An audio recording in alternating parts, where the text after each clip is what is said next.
So, John McCain recently passed away. We just did a segment on it previously where I spoke about how overall, I wish no harm on anybody. I want to be crystal clear, and I don't like speaking ill of the recently deceased.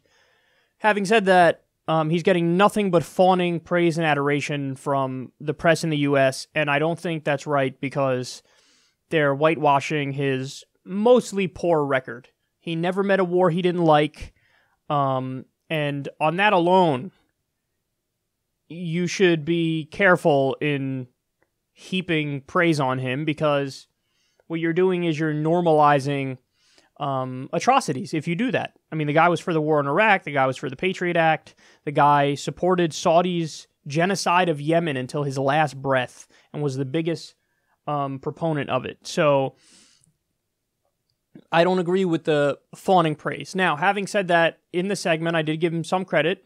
He saved Obamacare. I think he did it out of spite against Trump, but I don't care why he did it. At least he saved it. And even though I support Medicare for all, it's better to have Obamacare than move backwards in the wrong direction. So he gets credit for that.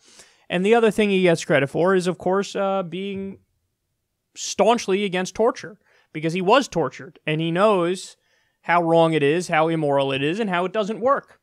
So years back, maybe in 2013-ish, 2012, 2013-ish, he went on Bill O'Reilly's show, and Bill O'Reilly tried to tap dance around it, but basically say, come on, torture's good, right? And McCain shut him down. First of all, we had CIA Director Brennan basically contradicting Udall. Said, look, we didn't lie about anything to anybody. We did get actionable intelligence using these harsh measures. We're not going to do it anymore, but let's tell the truth.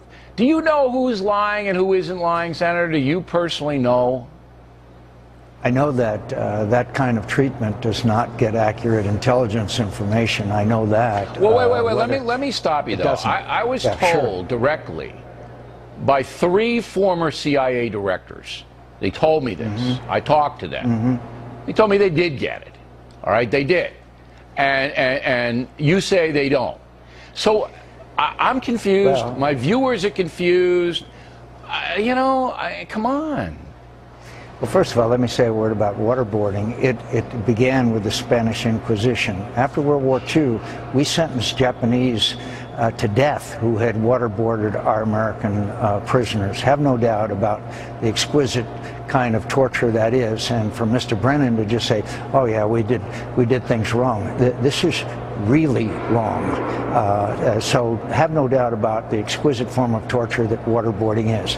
The second thing is about it, Bill, and this is a fact, and anybody who has been subjected to this kind of thing will tell you that if you inflict enough physical pain on someone, they will tell you anything they think you want to hear in order to make it stop. Right, and that's we know just a fact. Well, that's just a fact. And I'm not disputing those facts. Yeah. Except that's exactly what you're trying to do. You're trying to dispute the facts. So this is just one little clip. I could show you more. There were multiple examples of McCain going to the floor of the Senate and basically railing against his Republican colleagues on this issue. And on this specific issue, he does deserve credit. I like the points he made there. First of all, he said, we sentenced some Japanese soldiers to death for waterboarding our soldiers. So to now turn around and say torture, waterboarding is not torture, it's enhanced interrogation. When we put people to death for waterboarding, it is just the height of hypocrisy, and it's just gross that we do this tap dance when we're the ones who do it. And then also he points out, and he would know better than anybody else, torture will get the person you're torturing to say anything to get you to stop. That's what it'll do. So it's not like, oh, it's a method for getting to the truth. It just doesn't get to the truth. In fact, some of the information, the incorrect information that we got that led to us invading Iraq was because we tortured a dude until he gave us the answer we wanted about Iraq. So on that alone, everybody should go, oh, so not only is it immoral and unethical and illegal, but it also just doesn't work. It doesn't fucking work. So I think McCain is right here, and he schools O'Reilly. And the last point I wanted to bring up was, look at Bill O'Reilly, man. He said, well, I talked to the CIA guys, and they said torture's great, and it works. Yeah, Bill, they did the torture. I mean, that's like saying, I spoke to Charles Manson. He says murder is actually very moral. It's the right thing to do. What say you? I say he's wrong. They have a giant conflict of interest. Imagine they tell Bill O'Reilly, yes, torture's evil, immoral, wrong, illegal, unconstitutional, and we did it, and it didn't work.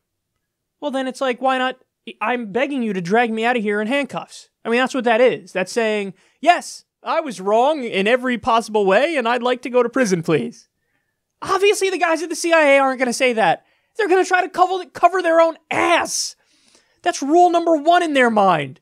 Act like we did nothing wrong. That's the only way we're going to get away with this. And act like it worked, then it got us information. Oh, see? It worked. That's how we're heroes. We're not criminals. We're heroes.